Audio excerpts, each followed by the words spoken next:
God, the blessed and only ruler, the King of kings and Lord of lords, who alone is immortal and who lives in unapproachable light, whom no one has seen or can see, to him be honor and might forever. Amen. Now, I don't want to be sacrilegious, but there are times when a good pure motive, and I think Paul had a great and pure motive for offering this doxology, but in some ways it's a little absurd. Like, and we're going to move around a little bit, but his last sentence here, to him be honor and might forever, as though I or you or anybody could do anything to add to his honor and his might. I can't. Can't be done. And yet, so for whose benefit are these words in Paul's doxology here in 1 Timothy chapter 6? I don't think they're for God's benefit. I don't think he, just is waiting with bated breath to hear us confer on him qualities that are his to infinity, qualities which we can't do anything to strengthen or weaken. These words are for our benefit. These are reminders to us of the nature and person of God. Okay, he is the blessed. Now there's two sides to that. Blessed, we're blessed because of him. And somehow he can be caused to be happy so that we can bless him. Okay. And I think really there's only one way, in my opinion, to bless God, to make him happy, and that is to put our faith in him, to trust him, and keep putting our trust in him. Okay. The only ruler, doesn't matter what you're thinking as you look around and you see the political landscape, and for guys like me who kind of are conspiracy theory susceptible, whatever that secret organization is that runs the world, they're not really the ruler.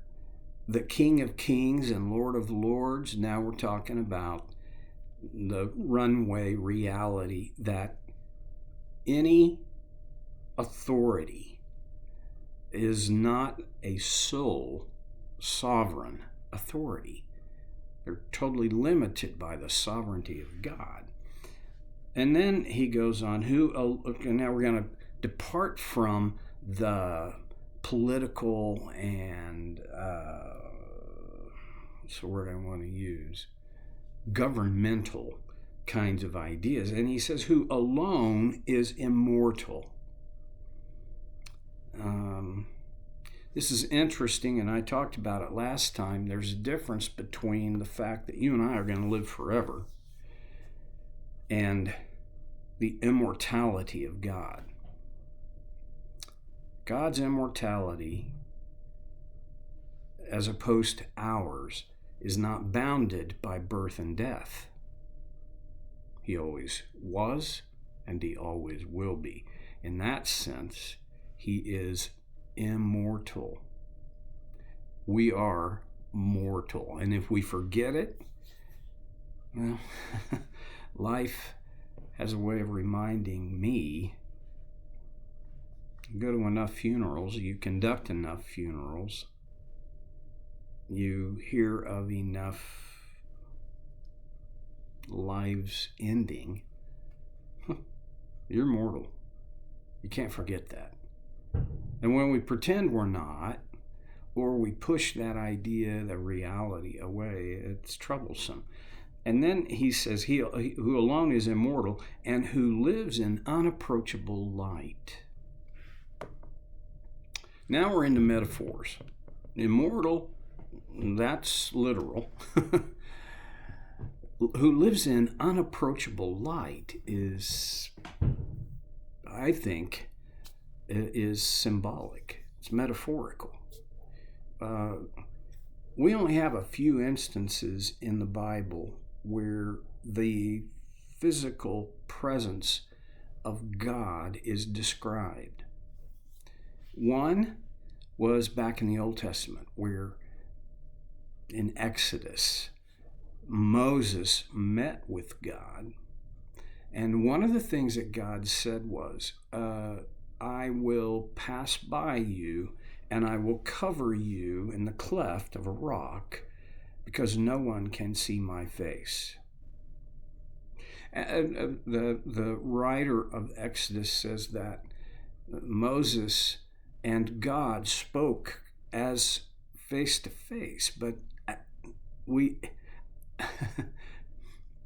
he said it, God said it, no one can see my face. In fact, he said it this way, no one can see my face and live. Okay. There is this sense in which, on the physical level, God has always, from the garden on, has always been somehow, our exposure to him has been limited. Okay, so no one can see his face, he said, and live. All right. Is that just the Old Testament God, as if there are two? I don't think so.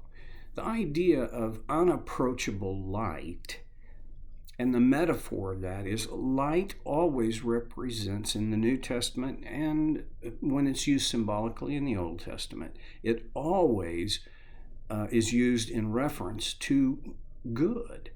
Unapproachable good would mean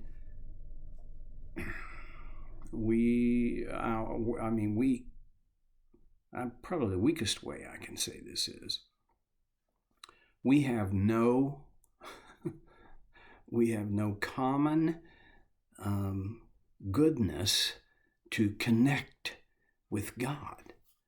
Our best goodness, I believe it was Isaiah that said, our righteous acts are like filthy rags. Now, here's a thing I love. He lives in unapproachable light. And one of this idea of unapproachable light, I think it has to be metaphorical, because there are too many places in the New Testament where we are given access to God, not through a human mediator. Jesus is now our advocate, our mediator, our attorney, as it were, so that we can approach God. And the Hebrew writer says, let us approach him boldly. Let us come boldly to the throne of grace. And there's that word, grace.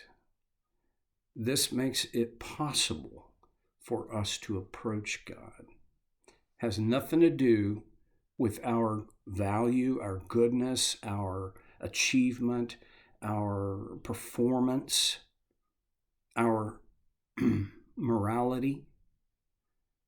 It has everything to do with God's grace, so that we can bring all of who we are, not just the good parts of who we are. We can approach him. We can come into we can come to the throne of grace boldly. Pardon me. Okay.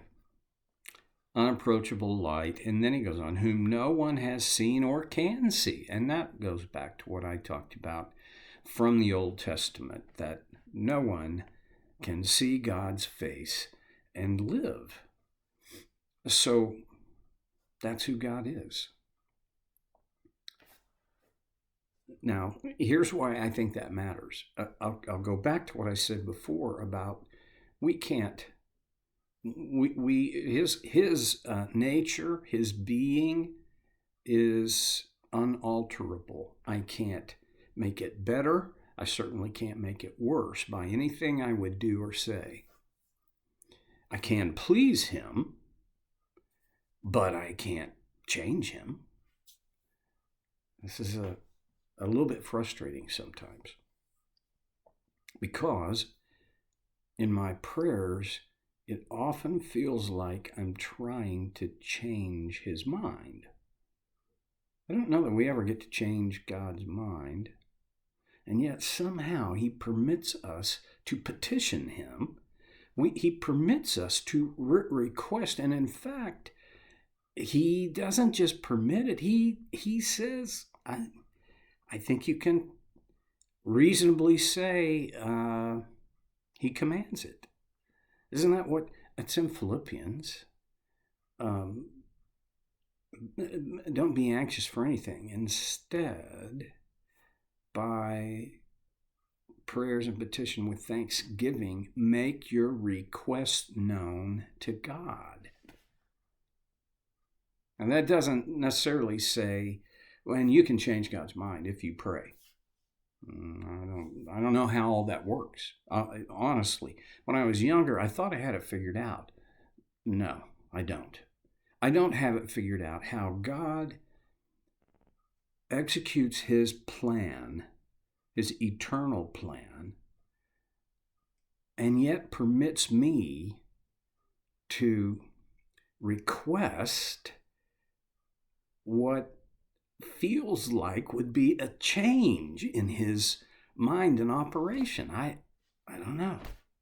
All I know is I get to keep asking. What he does with my requests, well, that's up to him.